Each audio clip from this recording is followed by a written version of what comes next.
ang dami nang nangyari sa mundong to, ang dami ng changes, lalong-lalo na ikaw, ang dami mo nang narating, ang dami mo nang pinagdaanan, buhay ka pa rin, nanonood ka pa nga hanggang ngayon, ibig sabihin, magaling ka.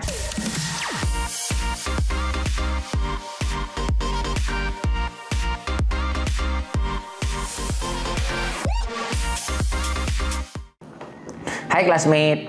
Hello po sa inyo, and ito po tayo sa day 2 ng pagbo-book read natin. Nawala lang yung bookmark ko, kinuha ng anak ko. Okay. Well, anyway, classmate, pag-usapan muna natin bakit ko to ginagawa. Una, na-realize ko kasi sabi ko nga, meron akong goal na patapos na kasi yung building ko, and ay salamat, medyo makakaluwag-luwag na po tayo ng gastos, di ba? Medyo magastos po talaga. And ang kagandahan po dito kasi ang naging question ko sa sarili ko, I want to create lots of Joseph Lim. Hindi man po 100% na copycat, pero gusto ko yung mindset ko, yung pananaw ko sa buhay, magawa. Kaya lang na-realize ko si classmate, hindi din kaya ng YouTube alone. Naakala ko kasi dati, pag gumawa ako ng mga YouTube videos, magiging ganun na, kaya lang, parang panonood din yan ng pelikula eh. Minsan nanood ka, baka iba yung pagkaka-interpret mo nung talagang totoong story. Di ba? Pwedeng ganon.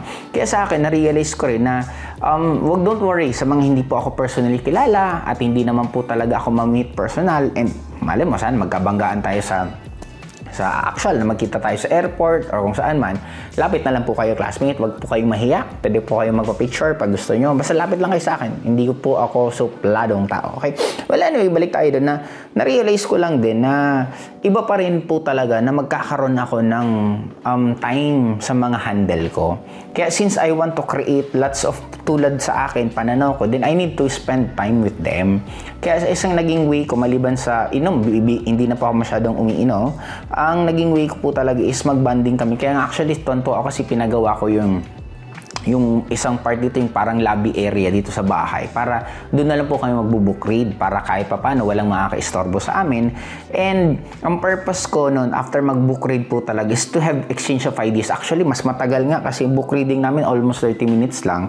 And ilang oras ba tayo? 1, 2, 3, 4, 5. Wow, 5 hours po kami nagkwentuhan. And kung alam niyo lang lahat ng mga pinagkukwentuhan namin, syempre. Sila naman yung aggressive. Sila aggressive, sila ka talaga yung kahit subukan na, gusto pa sumubok pa ng iba.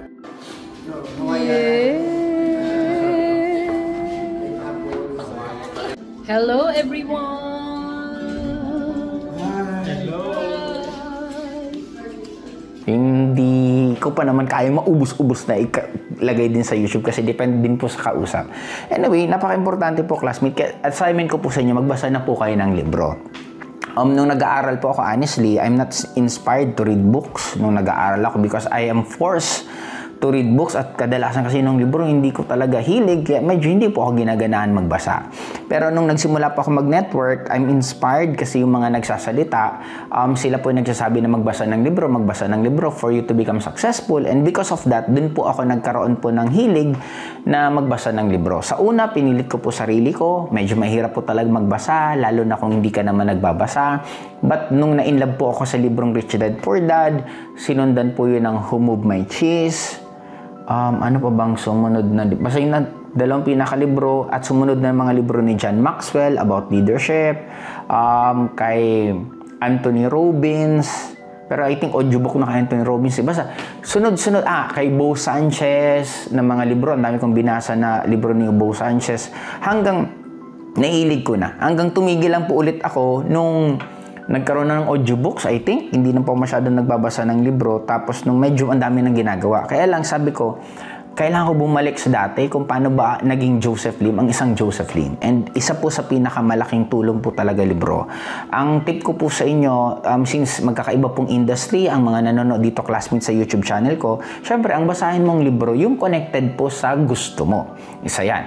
But wag din po kayo basta-basta maniniwala agad sa libro. Mas maganda, itest nyo pa rin kung tama ba o hindi. And use also your common sense kung applicable ba siya sa'yo or hindi. Kasi minsan may mga libro na applicable sa ibang bansa, pero may librong hindi applicable dito sa Pilipinas. Kumbaga, yung thought siguro pwedeng oo, pero hindi mo actually talagang gagayahin. And classmate, ang pinaka-importante sa buhay, maraming experiences. At para mas maging marami ang experiences mo, magbasa ka ng libro. Bakit? Kasi yung experiences nung author na yon, parang naging experiences mo na rin. Parang example, itong librong to, what if na-create to ng 10 years? Yung personal experience ng taong to, simbang author ito, si Richard. Hindi ko alam kung paano puro na sila. Hindi ko alam. Okay, si Richard K. Okay, imagine mo lang si Richard K. Kung siya mismo na-create niya to 10 years, di ibig sabihin, parang meron ka classmate plus 10 years sa buhay mo. E paano kung meron kang nabasang 10 libro? O di parang meron kang times plus 100 years sa buhay mo. Now, in short, yun ang pinaka nakatulong sa akin, classmate. Kaya ibalik mo to. Importante pagbabasa ng libro kaysa sa audiobooks kasi dito makakapagbasa ka on your own pace. Napaka-importante yon. Tapos, nagkakaroon ka ng imagination. Nadidevelop yung daydreaming mo. Actually, classmate, ang buhay natin, lahat naman ibibigay. Kaya lang, marami lang sa atin yung self-talk natin. Baka yung ayaw mo ang self-talk mo. Kaya you should learn to control your thoughts. Now, ito tip ko sa inyo. Ako, kung tatanungin mo ako, anong pakiramdam ko ng sitwasyon ko ngayon? Honestly, hindi naman ako masyadong nabibigla. Bakit? Na-imagine ko na to bago pa ako nakarating sa sitwasyon ko to.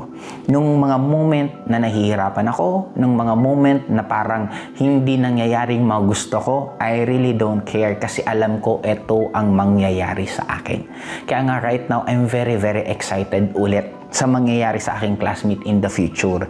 Kasi 100% alam ko na mangyayari na yan. Kaya nga ngayon, unti-unti, sabihin ko sa inyo classmate, kinakapos na naman ulit ako ng oras sa araw-araw. Partida niya nasa Bicol ako. Dati sa Bicol, ang luwag ko, ang dami kong oras na libre. Pag sa Manila, nauubos. But right now, dito mismo sa Bicol, nauubos na. This is a sign. Sign na naman to, magmamanifest na naman ulit yung mga gusto ko.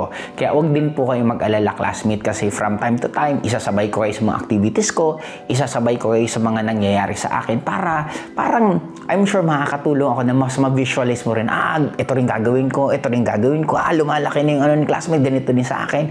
Sabay-sabay tayo. Kasi I know I'm offering something na this is my gift, this is my reason, purpose of living. Na itong daw paano ako nagkaroon ng gift na magsalita ng ganito, mag-message ng ganito. Alam ko ito po ang trabaho ko, bakit po ako nabuhay sa mundong to. And I'm here to inspire you. I'm here to remind you na always believe in yourself. Marami man taong hindi naniniwala sa'yo, pero okay lang yan. Ang importante, naniniwala ka sa sarili mo. At plus, naniniwala si classmate na kaya mo yan. Kasi sabi ko nga, ang dami nang nangyari sa mundong to. Ang dami ng changes. Lalong-lalo na ikaw. Ang dami mo nang narating. Ang dami mo nang pinagdaanan. Buhay ka pa rin. Nanonood ka pa nga hanggang ngayon. Ibig sabihin, magaling ka. Sabi ko nga palagi, alam mo ba, classmate, na ang percentage natin ng pagsusolve ng problema is 100%. Bakit 100%? Sa dami mong dinaanan mo, andyan ka pa rin. Buhay ka pa rin. Kaya mas malayo pa, classmate, ang mararating mo. Bakit? Malayo na nga narating mo dati na wala ka pang classmate. Ngayon pa kaya na may classmate ka ng kakampi. Kaya para sa akin, gawin natin a very, very productive year itong 2024. Magbasa po tayo, classmate, sabay-sabay ng mga libro. Basta connected po sa gusto mo and imbestigahan mo rin kung yung author ba talaga is talagang credible or hindi. Kasi ang paggagawa po ng libro, madali lang naman po talaga. Pati pagiging best-selling sa bookstore, madali lang din naman po yun. Kasi kung may budget ka, pwedeng bilhin mo yung sarili mong libro, pang pataas lang ng value mo. Kung para sa akin, do also your own assignment. Na ikaw mismo ang mag-develop, ikaw mismo mag-imbestiga kung talagang okay ba siya or hindi. At trial and error. Minsan kahit naman okay, baka hindi applicable sa'yo.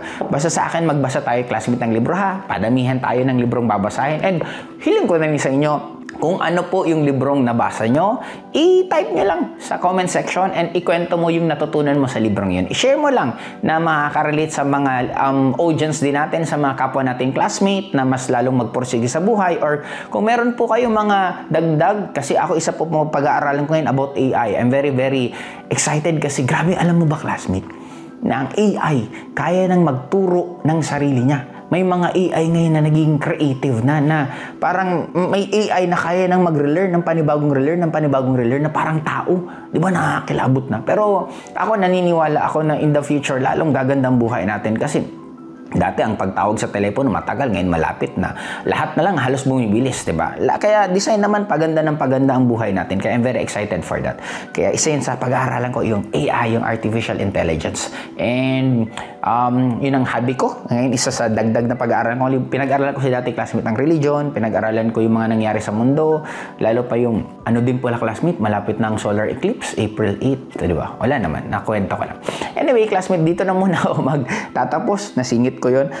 Basta para sa akin, don't ever forget na mag-like, mag-comment, and siyempre, i-share nyo na rin po mga videos ko sa mga tao na tingin mo kailangan nila yung video natin. Kasi naton. Parang, ano bang salitang naton? Bicol ba yun? Okay. Kumbaga, parang i-share natin kasi we need to celebrate and share the positivity of this earth kasi maganda naman po talaga mabuhay sa mundong to. Napakasarap mabuhay sa mundong to. Masarap umiyak, masarap masaktan, masarap mag-fail.